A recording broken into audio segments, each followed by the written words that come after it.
Estou indo então para Brasília, porque a situação da dengue aqui é um assunto seríssimo, assim como em todo o Brasil.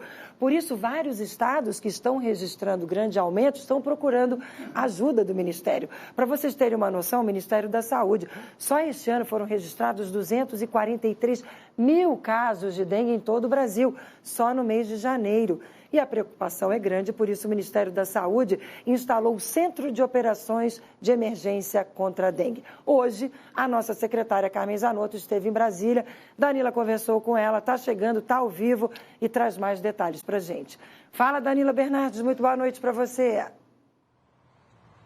Oi, Márcia, boa noite para você, para quem nos acompanha, exatamente isso, viu? A secretária Carmen Zanotto esteve numa reunião com a ministra da Saúde, Nízia Trindade, onde foram discutidas aí medidas e foram feitos anúncios importantes com relação tanto à prevenção como o tratamento da dengue. Esse centro de monitoramento que a Márcia citou aí na chamada é um centro que vai concentrar, gente, informações de todo o país e vai ser feito o monitoramento do avanço da doença de forma rápida para poder ajudar na tomada de decisões. Também foi lançada uma campanha que vai ser veiculada na TV, no rádio, para poder conscientizar a população sobre aí a necessidade de cuidar dos espaços para não ter a proliferação aí do mosquito Aedes aegypti. E a secretária conversou com a gente no começo da tarde e ela destacou que Santa Catarina viveu em janeiro, segue agora em fevereiro, né, vivendo uma situação que aconteceu em abril, maio do ano passado, ou seja, antecipou aí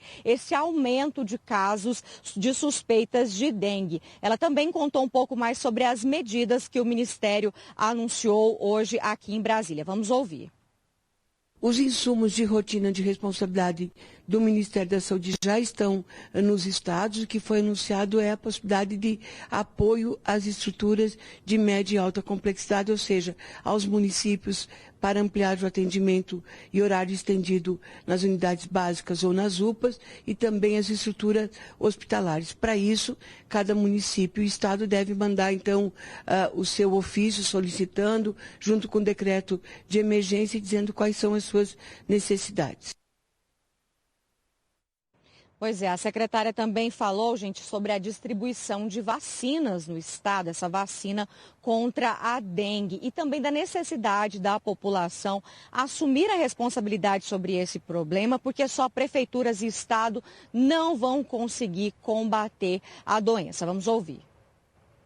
Vamos em Santa Catarina fazer um enfrentamento com relação àquilo que é difícil do agente de endemias perceber, que são os espaços fechados, muitas vezes as lajes dos prédios, as sacadas. Vamos usar as tecnologias que existem para isso, como o caso dos drones. A vacina são essas doses que foram adquiridas, elas não virão numa única vez, isso será ao longo do ano. Para Santa Catarina são para 13 municípios, baseado nos dados dos casos de dengue do ano de 2023.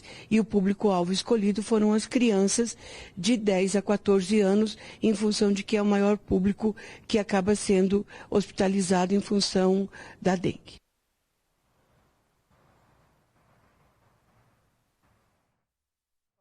Dengue, como acabamos de ver na reportagem na fala do Falcão, as senhorinhas que faleceram, crianças, adultos. Danila Bernardes, uma mulher adulta, saudável, né?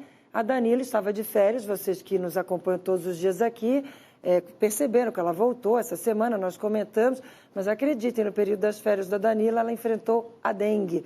Danila, divide com o telespectador um pouco do que você passou, que não foi fácil, né? Foi um sufoco, viu, Márcia? Eu fui para Goiás, para a cidade dos meus pais. Acredito que fui picada pelo mosquitinho lá.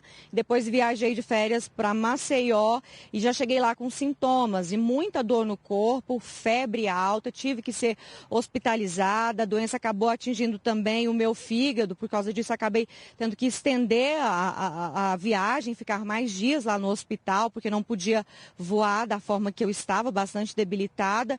Então, foi foi um sufoco, só quem realmente passa por essa doença sabe como é difícil e como o pós também é difícil, né? Já tem cerca de 15 dias e até hoje eu ainda sinto dores de cabeça, dor no corpo, ainda estou me recuperando e não estou 100%. Então, a dica que eu deixo para todo mundo é, se sentiu os sintomas aí, se está com sintomas da dengue, antes mesmo de procurar o hospital para poder se hidratar bastante. Tome muita água. A médica me receitou no dia que eu estive lá no hospital cerca de 4 litros de água por dia. Então, é importante realmente se hidratar para não complicar ainda mais, Márcia. Tá aí, gente. A gente escolheu dividir esse depoimento, a gente decidiu dividir esse depoimento da Danila como exemplo do como essa doença é séria, é grave, chega em todo mundo, em todas as idades, e como é importante a prevenção, né, Danila Bernardi? Cada um tem que fazer a sua parte, a gente sempre fala sobre esse assunto aqui. Que bom que você está bem, que bom que você está de volta. Obrigada por dividir com o telespectador. Danila Bernardi, uma boa noite aí para você. E amanhã a gente espera aqui no nosso ND Notícias.